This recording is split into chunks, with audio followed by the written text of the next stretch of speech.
Bonjour et bienvenue sur ce tutoriel où je vais vous montrer comment réaliser un joli appliqué.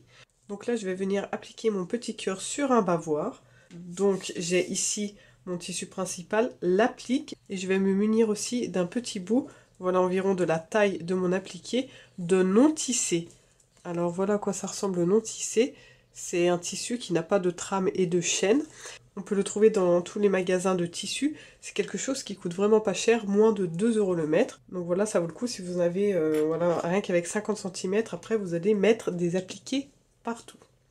Alors, je vais venir positionner mon petit cœur ici, là où je veux qu'il soit. Et je vais venir donc le fixer avec des épingles.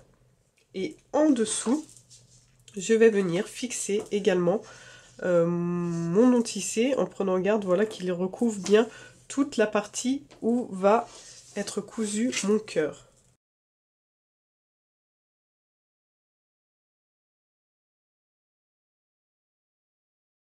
Voilà ce que j'obtiens, et là on va venir passer donc un point zigzag tout autour.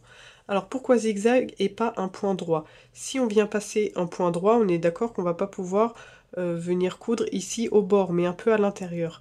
Donc tout le tissu qui va dépasser ici va commencer à s'effilocher, et après on aura plein de petits fils tout autour, donc ça fait pas un rendu très joli.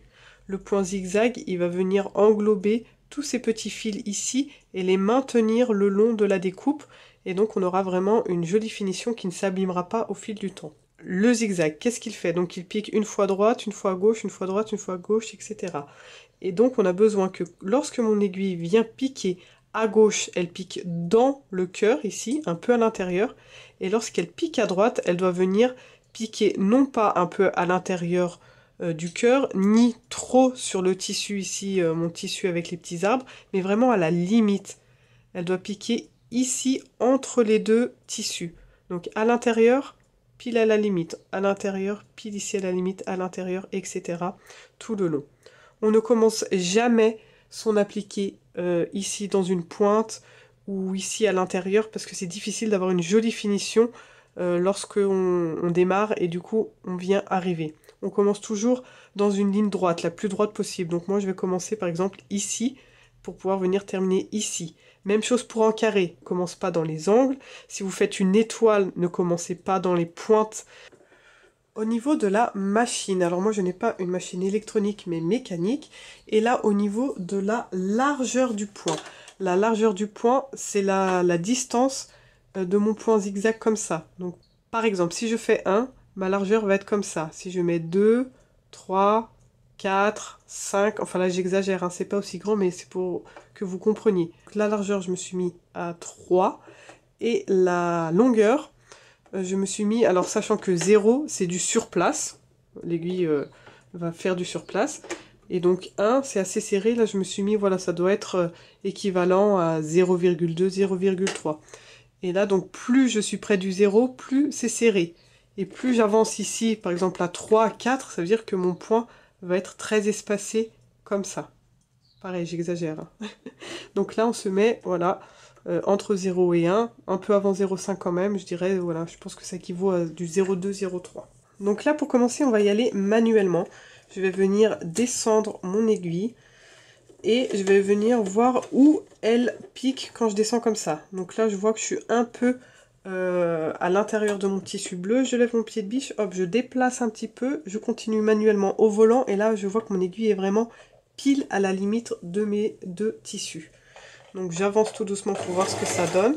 Voilà, ça m'a l'air d'être bien. Et là, bah, je vais du coup avancer.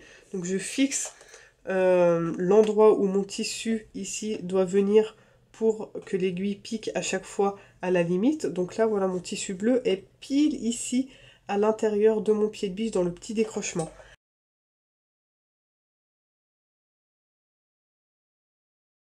Là, par exemple, je vois qu'il y a une épingle qui va me gêner. Il faut bien enlever ça au fur et à mesure pour pas que ça nous embête. Là, je vais arriver à la pointe du cœur. Qu'est-ce que je fais? Je ne vais pas m'arrêter pile à la fin, ni avant, mais un peu après. Je vais dépasser un tout petit peu pour être sûr que lorsque je retourne mon ouvrage, j'ai un joli raccord.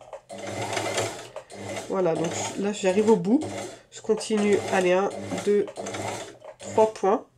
Et là, je vais venir, alors très important, l'aiguille reste piquée dans le tissu. Ne levez pas l'aiguille, sinon après du coup, l'ouvrage va pouvoir bouger et ça va être dur de revenir mettre l'aiguille là où elle était.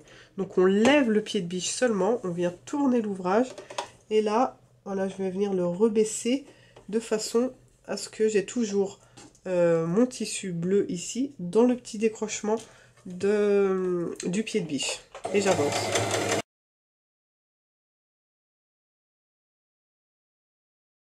Lorsqu'on a des arrondis, ça peut être difficile de venir pousser le tissu comme ça, on a peur de faire des plis, etc.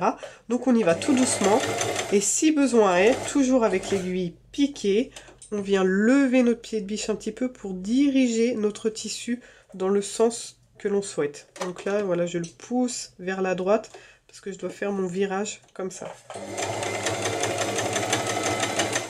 Ne poussez pas comme ça fort avec le pied de biche appuyé parce que vous allez former des plis. Donc il vaut mieux, alors toujours l'aiguille enfoncée, hein, on y va à la main si on a besoin. On lève un peu et on monte.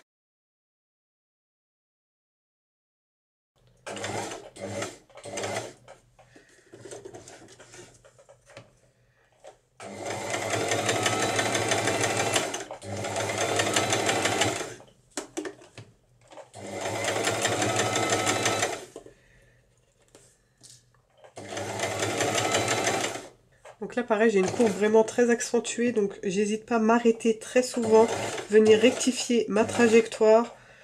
J'ai du mal à tourner le volant parce que la caméra est devant, mais... Donc voilà, on avance un peu. On tourne son pied, on lève le pied de biche, on tourne.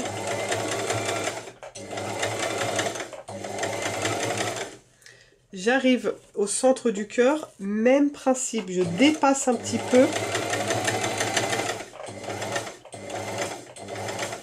Voilà, là je suis pile dessus. Sauf que si je m'arrête tout de suite là, voilà, je vais revenir repiquer ici sur la droite.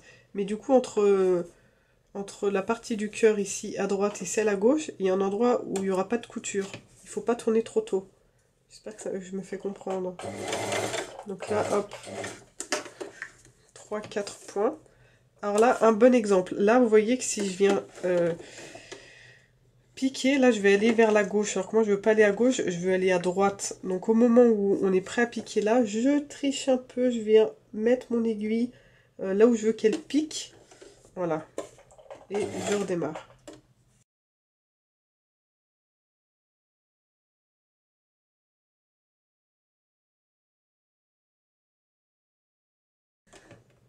Voilà, alors là j'arrive à la fin.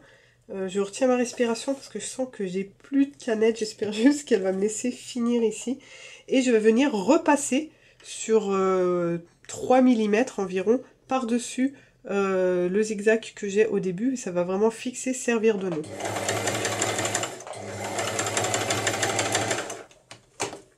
Et voilà du coup mon petit cœur. Alors ces deux fils ici qui sont sur l'endroit, je viens les couper au ras.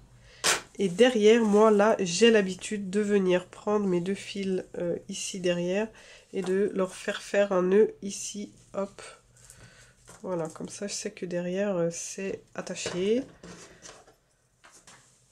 Tout ce qui dépasse ici, ça peut gêner, ça fait quand même de l'épaisseur. On peut venir le couper. Alors pourquoi je mets du non tissé dessous?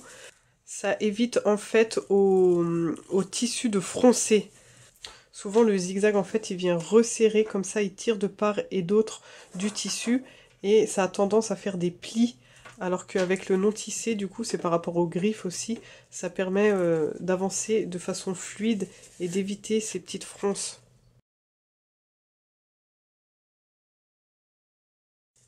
Alors là attention de ne pas prendre un petit bout de votre tissu dessous là, un petit pli et clic, lui faire un trou, faire attention à ça. Donc voilà l'envers et voici l'endroit. Et ici, avec des petits ciseaux comme ceci, des petits ciseaux de broderie, vous pouvez venir couper, si le tissu a commencé à s'effilocher, comme celui-ci qui s'effiloche plutôt rapidement, on peut venir couper les petits fils qui dépassent au ras du point zigzag, sans couper évidemment notre point, sinon il va se défaire. Mais voilà, juste venir rectifier ces petits défauts.